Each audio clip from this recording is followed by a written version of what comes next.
What is going on? It is another edition of Mike's at It First here on 12 on Sports and Zingo TV channel 761. Also streaming on Facebook, YouTube, and of course on Twitter. And if you're listening to the replay on Spotify or others, thank you for that as well. I'm your host, Michael Carvelis. If you'd like to interact with the show, please look at 12ounce_Mike. That's 12_MIKE on Twitter. Also, hashtag 12ounce Mike. And I will read your comments during the show and see what you got going on. It is Sunday, January 24th, 2021. And on today's show, we will talk about the Brooklyn Nets and their struggles. They lost to the Cavs twice, and then we lost to the Miami Heat, who are without Jimmy Butler. So, should Kyrie be the sixth man? Should he be traded? We'll talk about that. Matthew Stafford is done in Detroit, allegedly, as is Deshaun Watson in Houston. But who's going to the Colts? Jake Paul got me some clout last night in a not-so-positive way. We'll talk about what he was talking about. Also, a big-time interview, really a guest interview, with Logan Ward of 12 on Sports. And also we'll make the picks for Tampa Bay Buccaneers and the Green Bay Packers and Bills versus the Chiefs. This is Mike's at It First. Hope you can tune in. But first, a word from MyBookie and Amazon.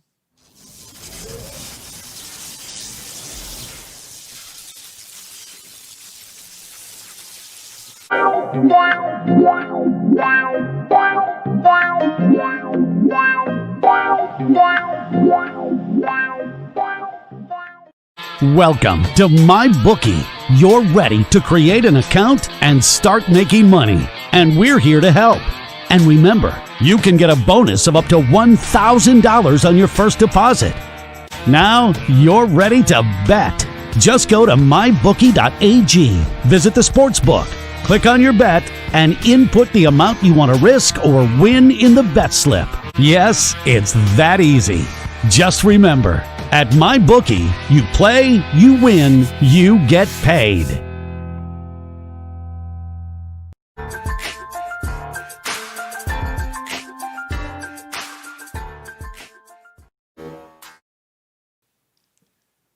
Our show is presented by mybookie.ag. We know the fight that happened last night, which I'll touch on in just a bit.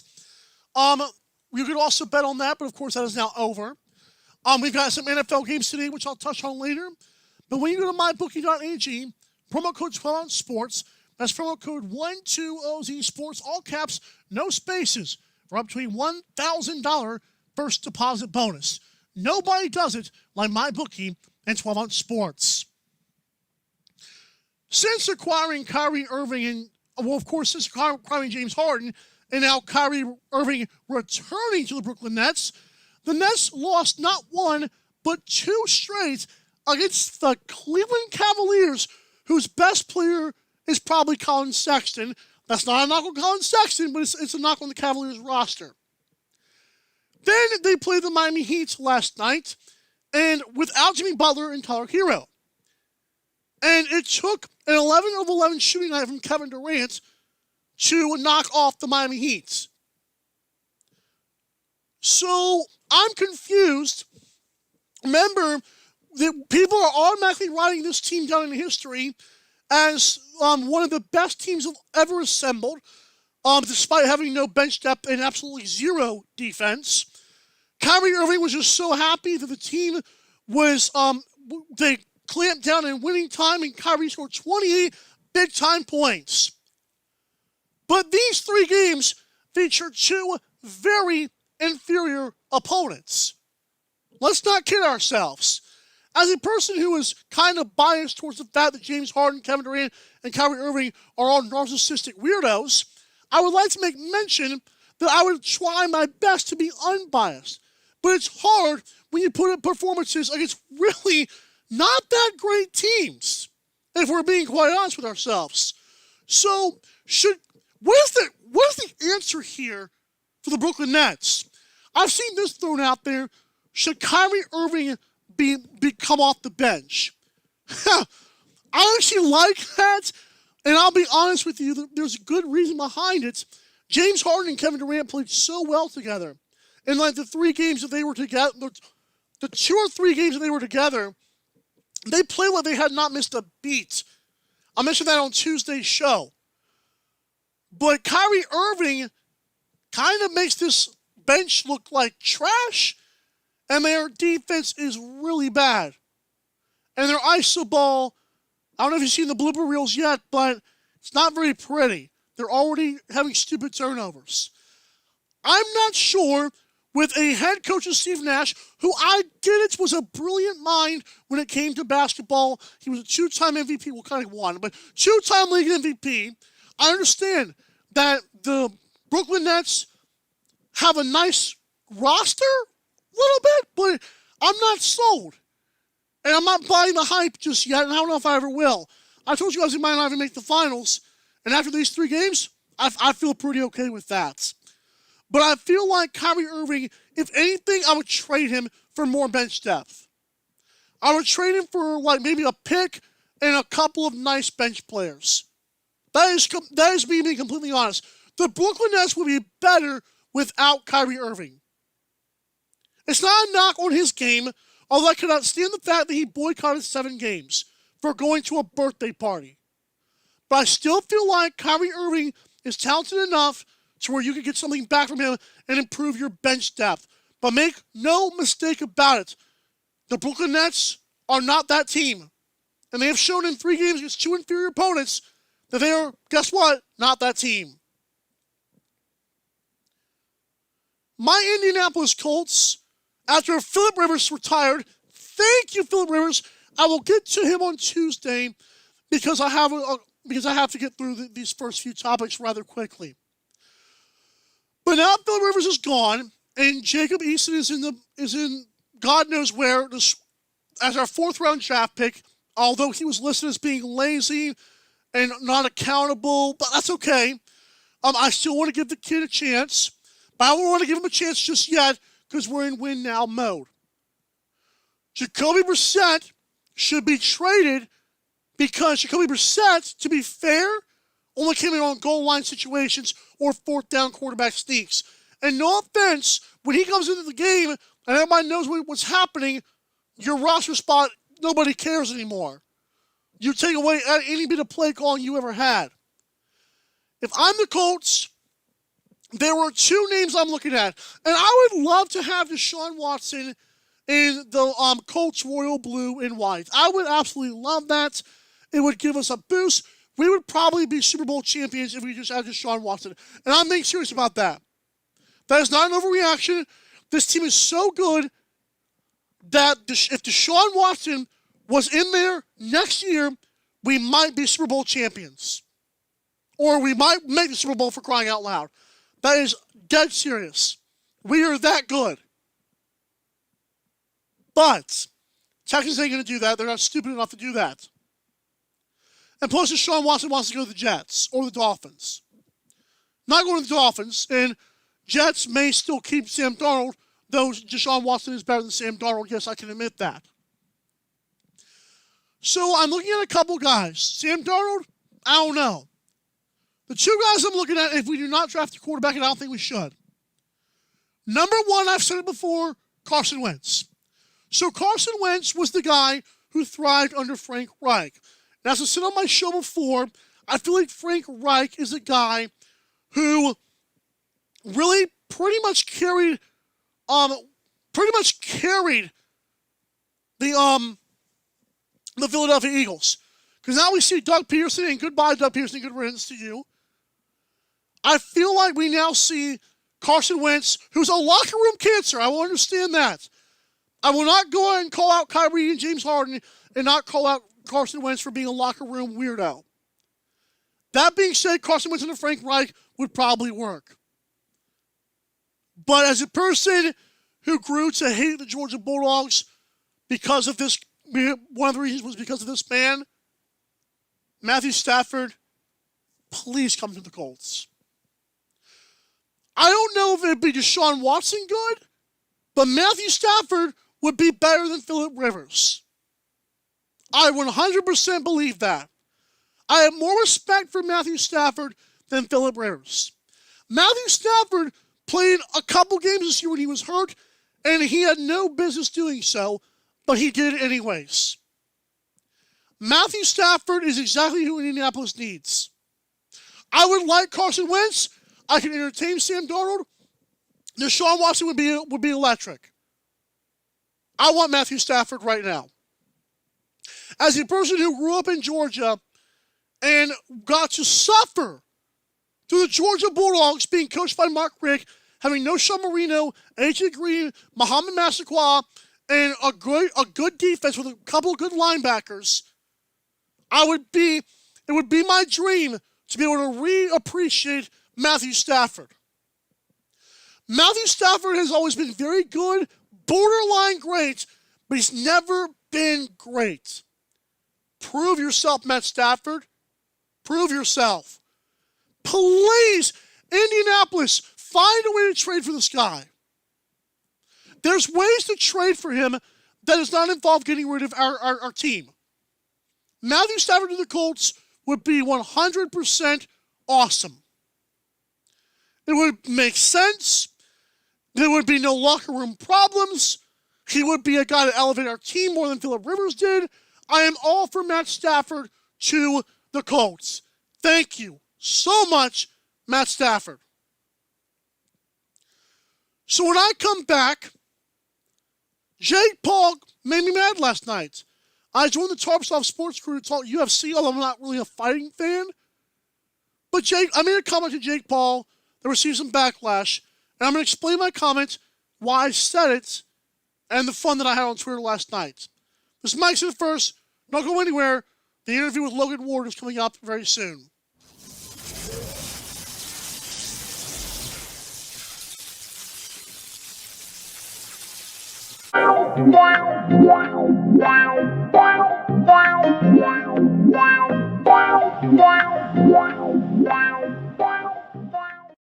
Welcome to MyBookie. You're ready to create an account and start making money. And we're here to help. And remember, you can get a bonus of up to $1,000 on your first deposit. Now you're ready to bet. Just go to mybookie.ag, visit the sportsbook, click on your bet, and input the amount you want to risk or win in the bet slip. Yes, it's that easy. Just remember, at MyBookie, you play, you win, you get paid.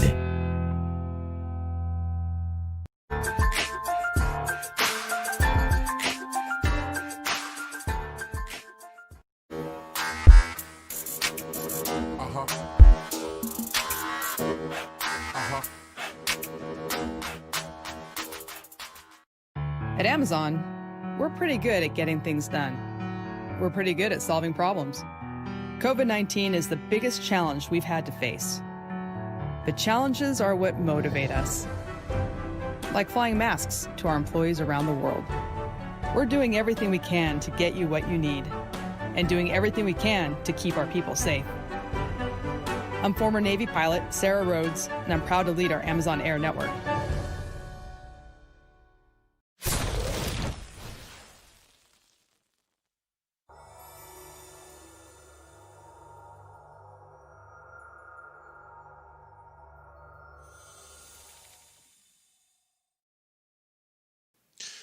In case you're wondering what that Amazon affiliate link was, 12ouncesportsnetwork.com/Amazon, it does nothing but take you straight to Amazon, but it gives guys like me and all the great people at 12 Ounce Sports credit. There's no cost to you. Buy your stuff on Amazon, but please use 12ouncesportsnetwork.com/Amazon. Also, mybookie.ag is the place to be for sports betting. I know Michigan and Virginia just got involved in that. Shout out Captain Lou. 12ouncesportsnetwork.com. Well, mybookie.ag, promo code 12ouncesports, and promo code 12OZSports, all caps, no spaces, up to a $1,000 first deposit bonus. So Jake Paul, last night, pissed me off. Let me get some context on what I'm talking about here. Jake Paul had this to say as Conor McGregor was absolutely obliterated by Dustin Poirier. Jake Paul, who's a YouTube star, for what that's worth nowadays, and trying to become a boxer, says, "Hey, Connor, since you're a fighter and I'm a YouTube kid, I left you a message on YouTube."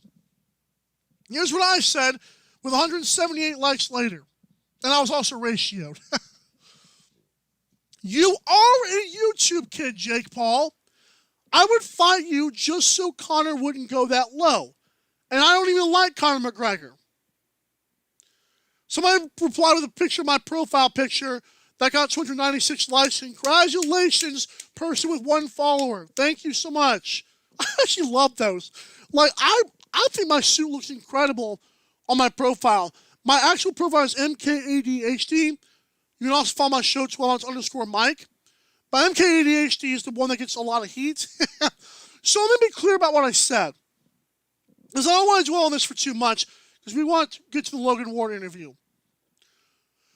1, I don't care about fighting. 2, I could care less about Conor McGregor even more. I think fighting as a profession is okay, but there's a bunch of people that view fighting as a toughness factor. As a person who's 24 years old and trying to grow up finally, I don't agree fighting solves a darn thing. If you have a problem with me, block me or just don't talk to me. Ladies, we don't have to have a bloodbath. "Oh, I'm tougher than you." Great, now I'm in the hospital. Who cares? Fighting is not cool. It will never be cool. It is middle school stuff.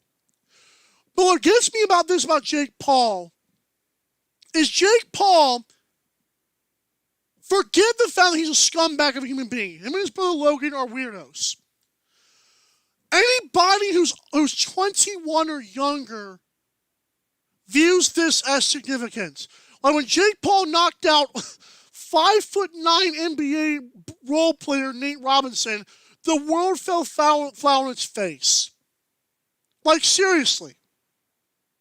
He knocked out 5'9" or 5'10" NBA role player Nate Robinson, and all of a sudden we got to see Conor McGregor.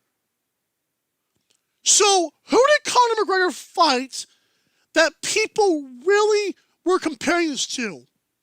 Floyd Mayweather, who went 50-0 in the boxing ring. This isn't Conor McGregor going to fight some NBA player. This isn't even Conor McGregor going to fight some woman in the UFC. He's fighting an actual boxer. Jake Paul would have 0 credits from anybody had he not created a YouTube channel. I would lose respect if Conor McGregor even thought about going to fight a YouTube star. I understand that thing brings in money. I understand that I don't like fighting. I don't care about UFC. But as a sports fan who is genuinely interested in the NBA, the NFL, MLB, supposedly, NHL, NASCAR, a bunch of really good sports, if the UFC wants to be taken seriously, and it is taken seriously, don't get me wrong, but if it wants more fans, don't entertain a YouTuber who thinks he can box. I don't even care if a dude holds black belts or championship belts somewhere in Nebraska. I don't care. Jake Paul is not worth the time of a millionaire when it comes to sports. Well, I know Jake Paul's a millionaire. I understand that. I'm saying it would be too low to fight Jake Paul if you're Conor McGregor. It would be only for money. Because a bunch of Jake Paul fanboys, trust me, they're out there. They're going to tell you, "Oh, well, you know, he beat his butt. Who cares? It's a money grab. Who cares?" Boxing it's such a money grab, it's not even funny anymore. That sport is no longer even nobody cares about boxing like they used to, okay? But as a person, again, who does not care about fighting or Conor McGregor, do not stoop to the level of Jake Paul, please. But just don't do that.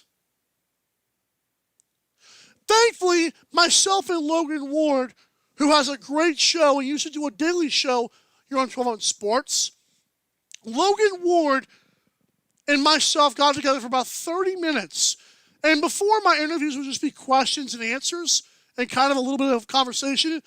This was full, flat out, raw stuff. Myself and Logan talked about we talked about how Major League Baseball needs changes.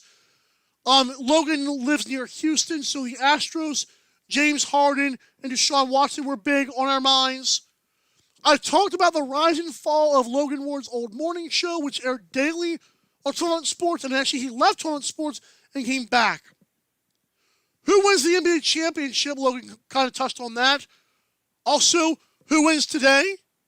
I know I'm picking my games later on after the interview, but Logan made his picks for the show. And why Logan thinks LeBron James is better than Michael Jordan, and he offers a great perspective on that. Without further ado, let's get into it. Thanks so much for watching. On the other side of this interview, I will make my picks for Championship Sunday. This is the Logan Ward interview, courtesy of Mike's in the First.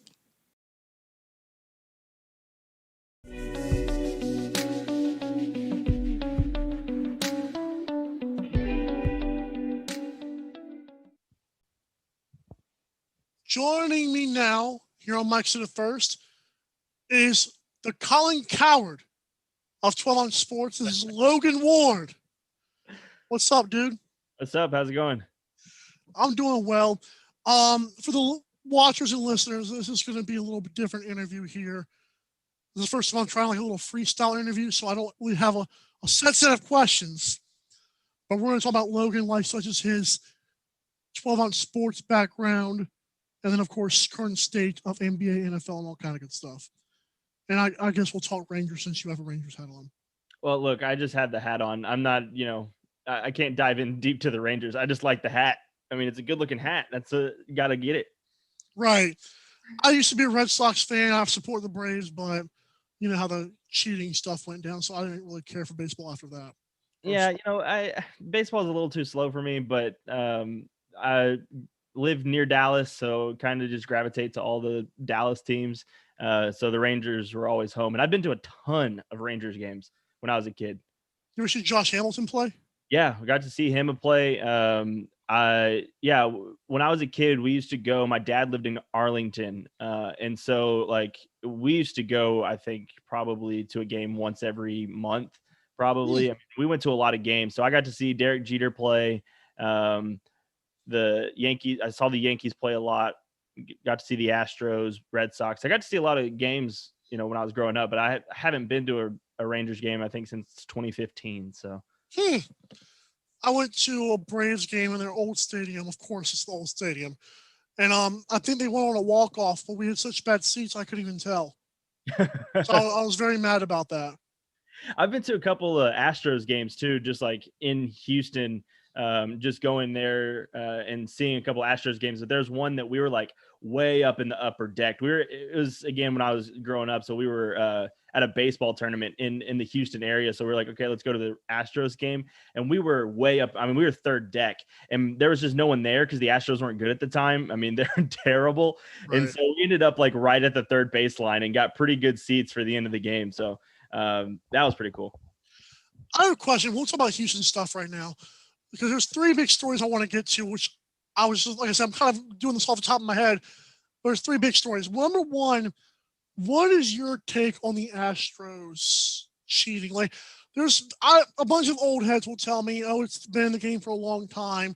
But to me, it's like, if I'm a kid watching, it's like, oh, anybody can do that. Like, you tell me where the ball's going and I got steroids. Like, what? I don't get it. Yeah, I think that, look, I don't think that they got as harsh of a punishment as they should have. Yep. I think that it'll just breed more people trying to do something like that. And I agree that baseball has always had cheating scandals in it.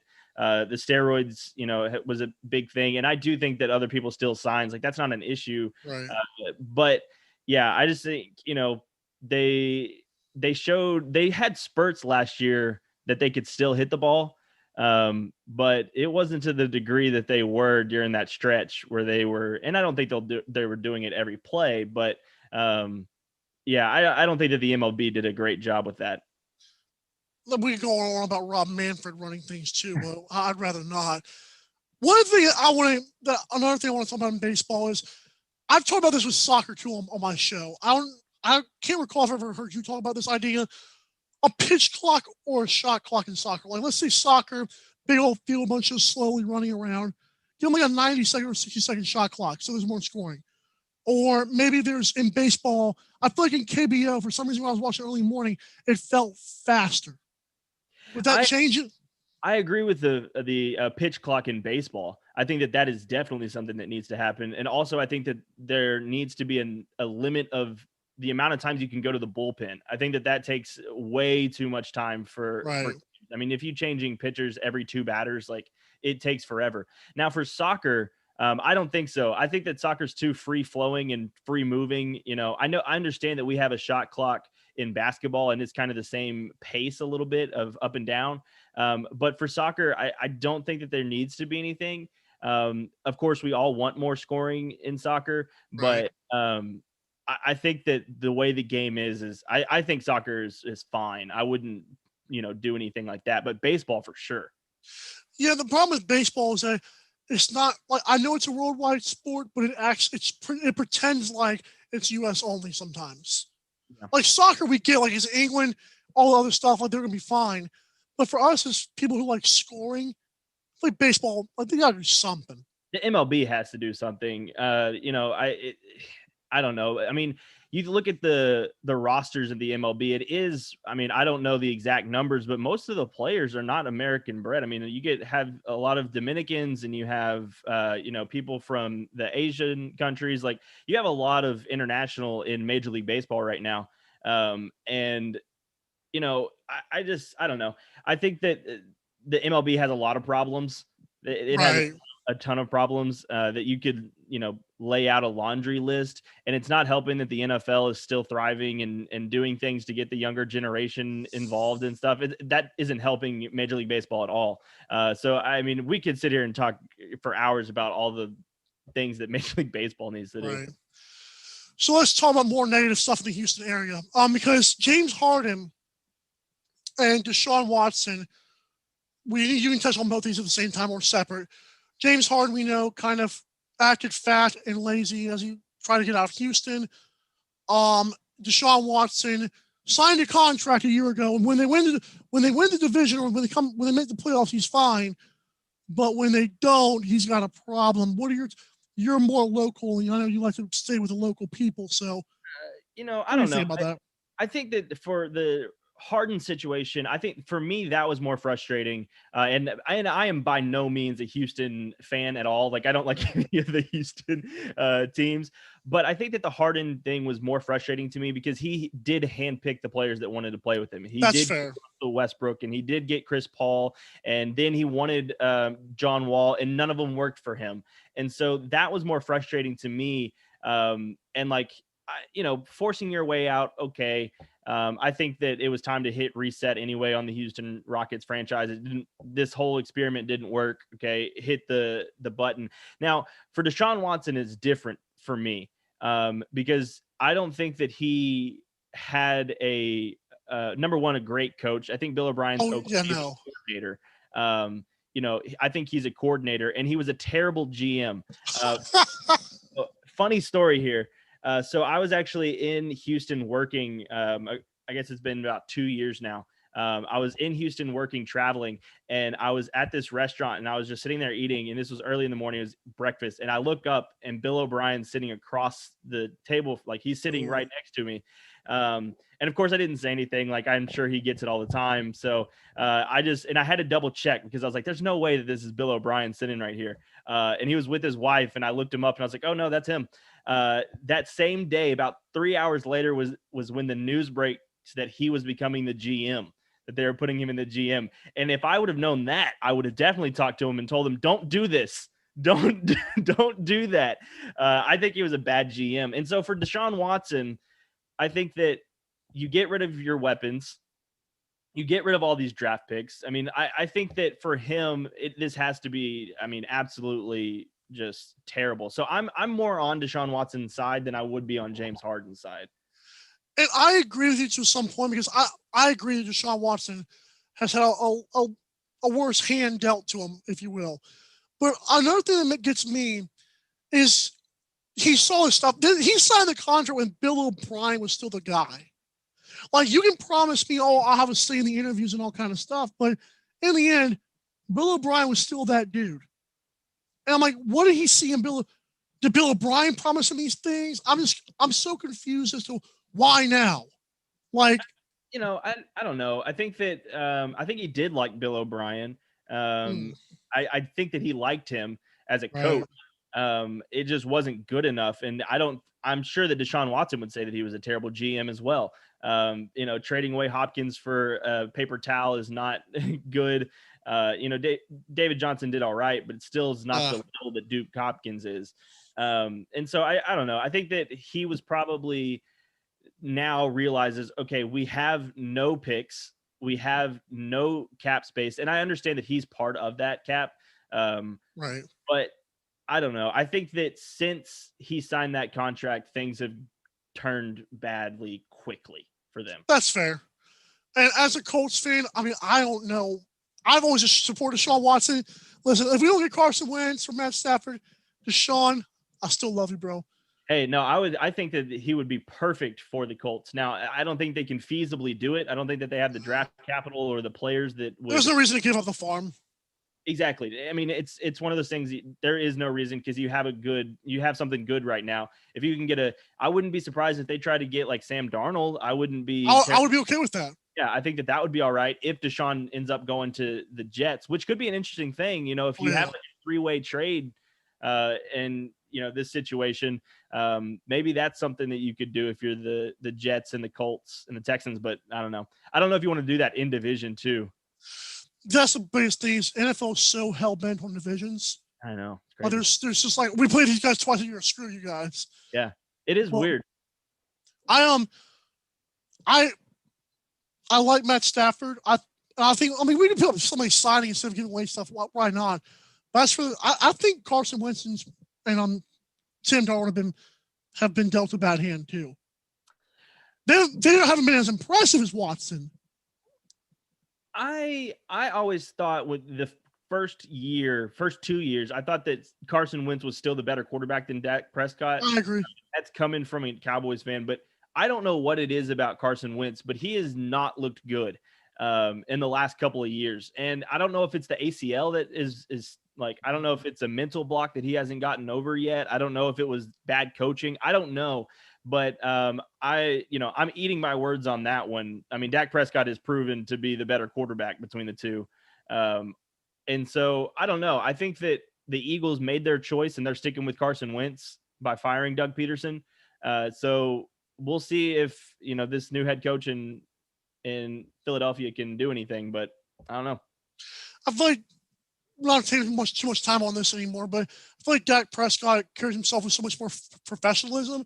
And for some reason in sports, like just like with the Clippers last year, as I transition to the NBA now, the Clippers last year, the reason I said they couldn't do anything was because their chemistry. I don't think people realize how big chemistry is in sports. It's massive. It's huge. Yeah, I mean, it's one of those things, and it's not even like if me and you were on a team and we like each other. It's not even that. It's just like chemistry on the field, on the court, on the playing field. If you don't get those reps, you don't know how that person plays. You don't know where they like the ball. You don't know, there might be a player that likes to spot up on the right side and he likes the ball, to his right hand. Exactly. You don't know those things if you don't play. And I agree. I think that the chemistry is definitely underrated. Right. Let's switch gears for a few seconds here. Couple minutes, we're going to talk about Logan Ward's show. Because I remember when I first heard of you, I was like listening to one of your first shows when you had like the Monday through Friday thing or whatever. Yeah. I was like, that's when I started realizing this dude's like Colin Cowherd. He can find a topic. And I mean, I can sometimes do this, but for every day you found a topic to talk about. Explain how the morning show was and how draining it was because you eventually kind of quit it. Oh man, it was a lot. Right. I wanted to do it and it was something that I really enjoyed. I mean, it was a grind for sure. Especially because we have full-time, this isn't our full-time jobs. This is stuff that we do on the side. So I was waking up and doing a show. I would wake up at 5:15, take a shower, And then about 5:30 to 6, I would be prepping for the show, 6 to 7 doing the show. And then I would be leaving out the door for my job about 7:15 and work until 5. And so it was definitely a grind. And that's kind of why I took a step back from the daily show. But I thought it was a great experience. Oh yeah. Of doing that daily and trying to come up with topics and trying to come up with things to engage listeners. So it was definitely something helpful for me to realize just how hard and difficult this is. But it was just at the time, like, I mean, I did it for a couple months. I mean, it was a couple months where I was doing it 5 days a week in the morning. And even then I would like come home after work and like eat and then start working on the show for the next morning. So that I could try to have some topics ready for the next morning. And so, I mean, there were definitely times that like in the second half of the show, I was like, I don't really got much here. But and it's a little bit difficult too, to do it by yourself. And I'm sure that, I mean, it's hard to try to come up with topics and things that are engaging and things that people want to listen to by yourself, because you have nobody to like bounce ideas off of and things like that. And that's kind of how this new iteration of the show has gone, is because one of my friends, I just sent him a text and was like, hey man, would you mind like helping me out here in terms of just topics and things to do? And it's been a really help. But yeah, that weekly show was a tough thing, but it was a good experience. So now, by the way, again, huge fan. When I say Colin Cowherd again, that's like upper, because I'm not the biggest fan of Cowherd, but it's just so amazing. Like, how does this guy do this crap for 3 hours a day? No, they're paying him. Yeah, and the thing is like I am always I don't know. I look at sports media just a little bit. I'm not a little bit different than everybody else, but like I understand when things are being like what Colin said about Patrick Mahomes this week when he was talking about like they should find the day that he should play, and that's the day they play. And everyone took it as like literally as like the NFL was going to do this. Right. That's not the case. Like it was just a thing that he thought, okay, this is going to be fun. This would be interesting. And why not do it? And so like, I don't know. I think that Colin gets a bad rap in a lot of ways of like these super hot topics. And I don't know. I don't know if they're more theoretical in his brain than like actual questions that he wants to happen, As a person who, I mean, okay, you're from Texas and Skip Bayless is from Texas. I'll be honest. Does Skip Bayless turn you off sometimes? Yes, but I'll be 100% dead serious with people. I find undisputed with Shannon. I didn't care for Shannon Sharp before. Like, I heard about him as a player.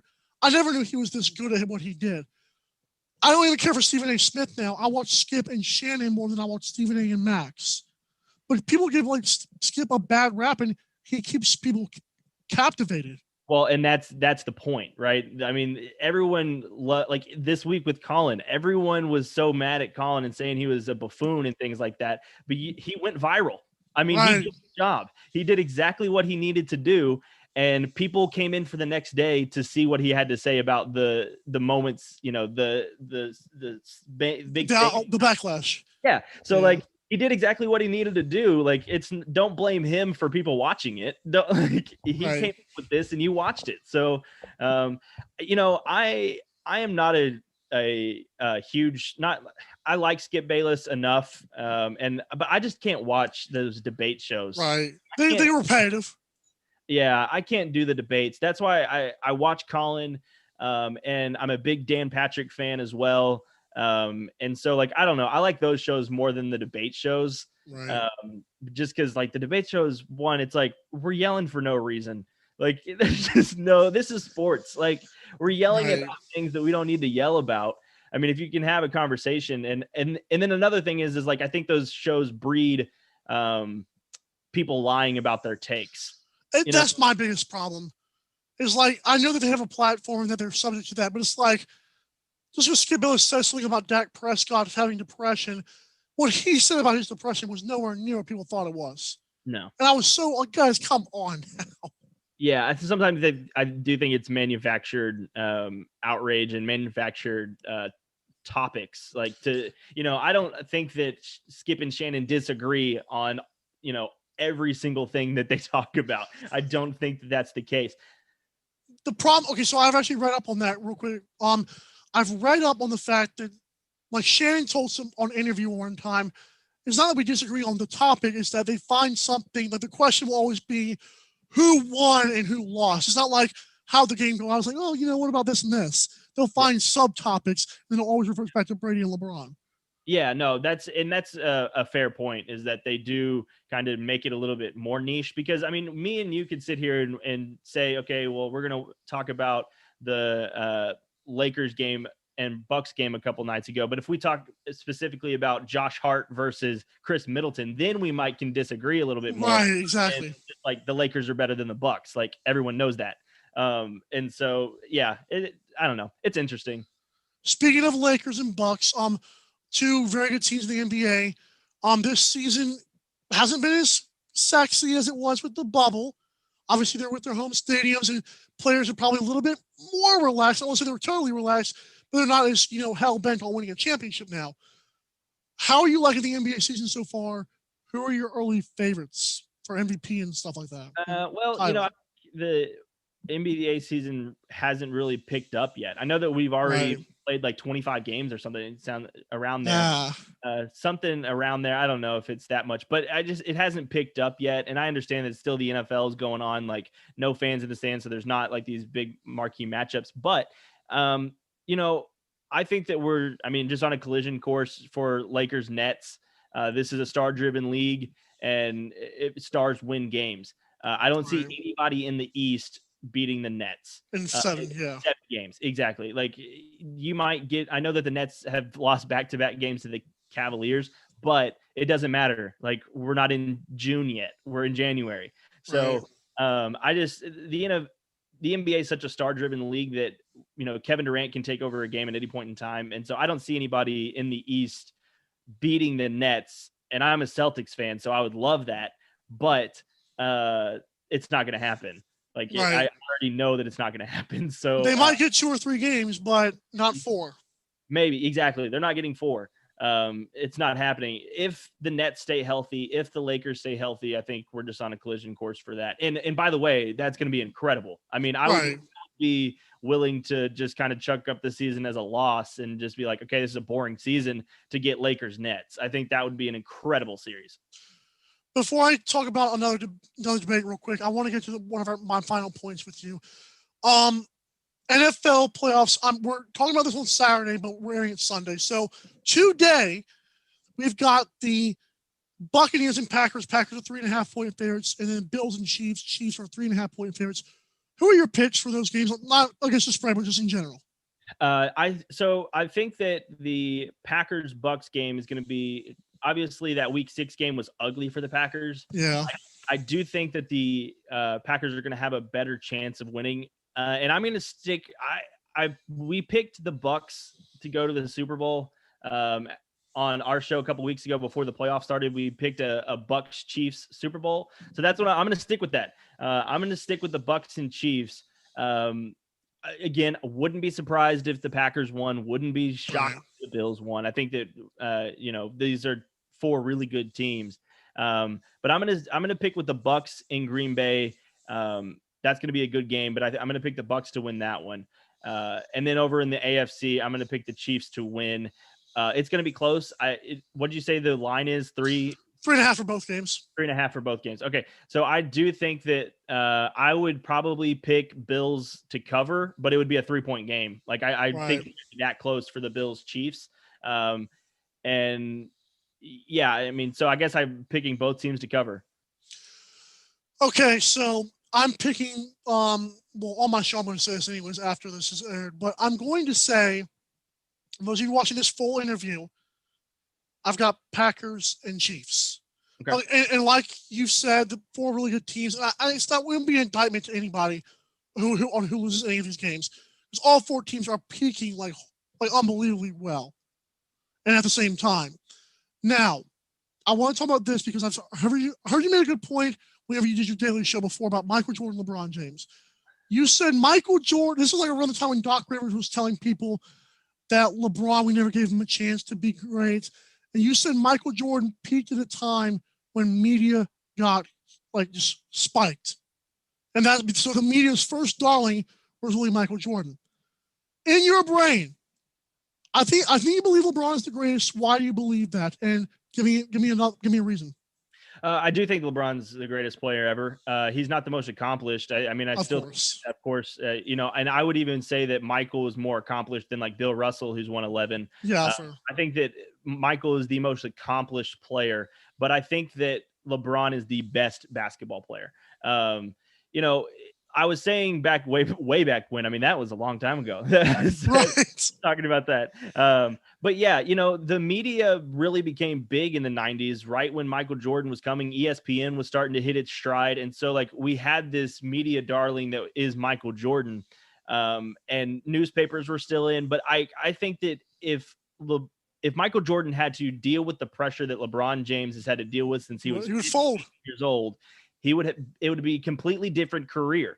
I mean, we were talking about LeBron James on the cover of Sports Illustrated being the greatest player in basketball history, and he has lived up to those expectations. I don't think that's ever happened ever in sports. He's never wavered. It's unbelievable. Yeah, I mean, it has been a constant greatness since he was 16 years old.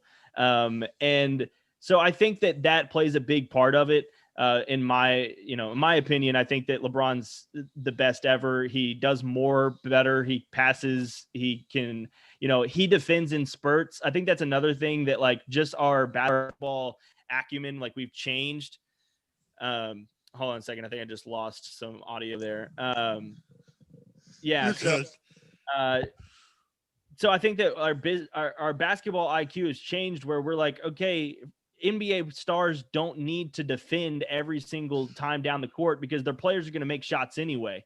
Back in the 90s, we had Michael Jordan winning all these defensive players of the year. And that's what people hold up against LeBron is like, oh, he's not the defensive player yet. When in reality, he's a great defensive player when he needs to be. And he might have one of the best defensive plays of all time with the block against Iguodala in the finals. So, like, I think that because he didn't win those awards, he's going to, people will see Michael Jordan as the greatest. Michael was more flashy. Michael had better moves in terms of he was fluid. He looked better to watch. LeBron's just powerful. Like, the dude can just run over people. And so I do think that LeBron's the greatest for all of those reasons that I just said. So one thing before I let you go, because this has been a nice, I'm happy that we were able to freestyle this and make it go on like we did. So I want to say for my listeners and my watchers for the first time, I have a new take on why LeBron's the greatest. Because tell me a flaw. Let's say the two play one-on-one on a basketball court. Tell me a flaw besides free throw shooting LeBron James has. He can dribble, he can pass, he can defend, he can do anything on the basketball court. And with Michael Jordan, I can genuinely say he cannot shoot a three-point shot. I don't care if it wasn't implemented back then. It had been around for like 20 years when he got in the league. Yeah. So I would like to know, what is LeBron's weakness?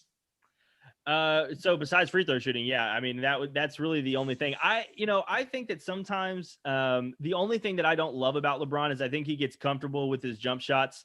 That's true. And this could just be an age thing. I mean, he didn't used to do this.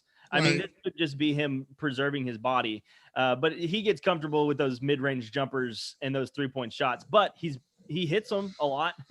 But I would think that, like, sometimes the decision-making on terms of shots. But I think that his basketball IQ is high enough where, like, he knows those are bad shots. Like, I honestly believe that he knows those are not good shots. But he's like, okay, well, it's January 20th. So, like, I don't really I'm all for it. I love the sports. We have so much talent in sports right now. For sure. From the young quarterbacks to the Lucas and Giannis and Zions and LeBrons. Yeah, it's insane. I mean, it is right now. We have so many great athletes, and that's another thing about the whole Michael Jordan thing. Like, he played against greats, but they weren't as far. They were few and far between. Right. And so, like, your Chris Middletons on the Bucks would probably be, one of the top players back in the 90s. The benches weren't as deep. Like, I mean, Alex Caruso, like, that dude's a baller. And I know that he's like a starter on the Lakers, but like sometimes. Yeah, the dude's a baller. And there's like people that are like 8 deep on the bench that I feel like would be starters in the 90s NBA in terms of just talent. And that's not a knock on Larry Bird or Michael Jordan, but what it shows you, but forget the whole evolution crap. What it shows you is that the more people are coming to the game. Yeah. Like as the game expands into Greece and all other stuff and gets deeper and social media becomes more apparent, we find people that are great. Yeah. And I won't say anything because Larry Bird is my second favorite player. That's fair. And so like I think he would have done well. And I think of course it's important to know that like when we're sitting here talking about it, we're not saying that these players from the 90s wouldn't be good. I mean, they're all-time great. Like they would still be great in today's NBA because they would adapt to rules as long as they have the same mentality. Like as long as Michael Jordan had the same mentality as he did back in the 90s, like he would be fine in today's NBA. Right. I think that a lot of that is just like mental. But I mean, because all of them are still 6'6" and run 4.8s. Like, I mean, they're still like incredible athletes. Right. We just have 4 of them now that are getting the shot at being in the NBA. Whereas back then, we didn't have as many people, I think, playing in the NBA. But right, yeah, it's been a fun ride, Logan. Your show is with Mo is Wednesdays when? Wednesdays at 6 p.m. Central, so 7 p.m. Eastern. Hump day, Mike. Right in the middle. Right in the middle of the week. I mean, that's a great day. You recap everything and then you can preview everything. I mean, it's the best. I love it. Thank you so much for coming on. And I told Beck, the station owner, as soon as you came back, I was like, yes. Well, it's good to be back, man. It's I reached out to 12 ounce and they've been gracious enough to give me some time. And so we're just trying to continue to grow. Just have fun with it. I'm going to go ahead and stop this now, and then we'll talk about some stuff afterwards when we're done. Yeah. Appreciate everybody watching.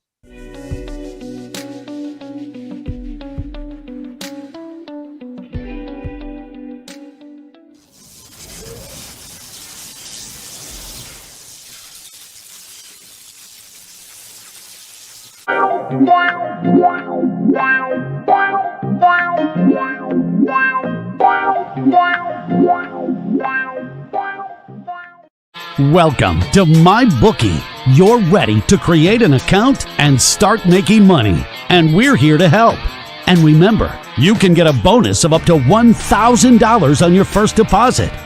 Now you're ready to bet. Just go to mybookie.ag, visit the sportsbook, click on your bet, and input the amount you want to risk or win in the bet slip. Yes, it's that easy.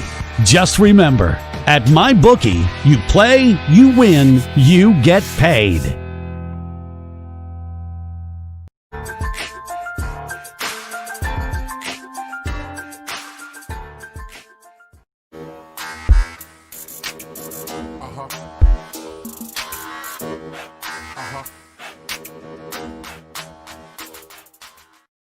At Amazon, we're pretty good at getting things done. We're pretty good at solving problems. COVID-19 is the biggest challenge we've had to face. But challenges are what motivate us. Like flying masks to our employees around the world. We're doing everything we can to get you what you need, and doing everything we can to keep our people safe. I'm former Navy pilot Sarah Rhodes, and I'm proud to lead our Amazon Air network.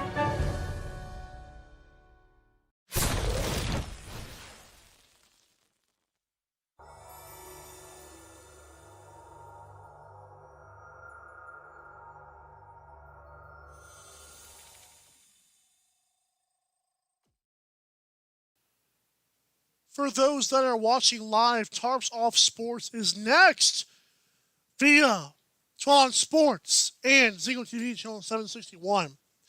I thank Logan Ward for coming on the show. That was a fun 30 minutes. We talked about that yesterday. It was a great time. I love the chemistry that we had the first time ever talking. I've always been a fan of that guy. He's such a dedicated person, such a talented individual. For 12 Sports, and glad to have him on board. Back on board, actually. The show is presented by MyBookie.ag. Enter promo code 12OunceSports. That's 12OZ Sports. All caps, no spaces. For up to a $1,000 first deposit bonus. No one does it. And MyBookie and 12 Sports. So, Buccaneers and Packers. You heard that Logan likes the Buccaneers. I like the Packers, and the spread is now 4 points. Whew, that is hefty. I feel like this game's going to go one of two ways. Either A, we're going to see the Packers just blow them out and look very good, or B, it might be very, very close. I don't see a scenario where the Buccaneers blow the Packers out. I don't think it's going to be an ugly game. I think Packers might hit on cloud 9, but this game feels like a close game that might end in a field goal or a touchdown. The over-under is 53. Not again. That's according to my bookie. I kind of gave up on the bets for the rest of the year. But if I was a betting man, I would choose Buccaneers +4 and over 53. There's no bad matchup in this year's Super Bowl. As much as I don't like the Bills and I don't like Tom Brady, it's going to be a great, entertaining thing in 2 weeks from now. So I cannot wait for that.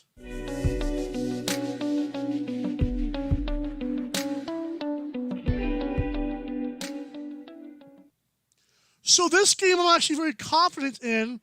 It's the Buffalo Bills and the Kansas City Chiefs. Again, pick 'em with Mike. 12ounce_Mike or hashtag 12ounce_Mike. That's 12OZMIKE. And if there's an underscore, if you want to use the username on Twitter. Thanks so much for tuning in, watching, listening, all kind of goodness gracious stuff. The Chiefs are 3.5-point favorites. And big surprise, Patrick Mahomes is playing. Yes, we knew that was going to happen. I genuinely believe Chiefs will win by more than 3.5 points. I am 100% in on that. It would not be surprised. It would not be surprising if the Chiefs blew this team out. I believe Mahomes is going to go crazy. I'm a huge fan of the Chiefs this year. I've said it since day one, and a lot of people have said it since day one. The show might be called Mike Said It First, but technically we said it first. The Bills had a great season. But this is it. It's been a good ride. First game is at 3-something Eastern, or 3:05 Eastern, so about 2 hours from now. Then this game is 6:40 Eastern. Cannot wait. Hope you guys can't either. It's been a wild time of Mike Said It First. On Tuesday, we'll have more good stuff to talk about. Also, I've got another interview and another guest appearance in the works as well. Thanks so much for tuning in. This has been your boy on our show, signing off.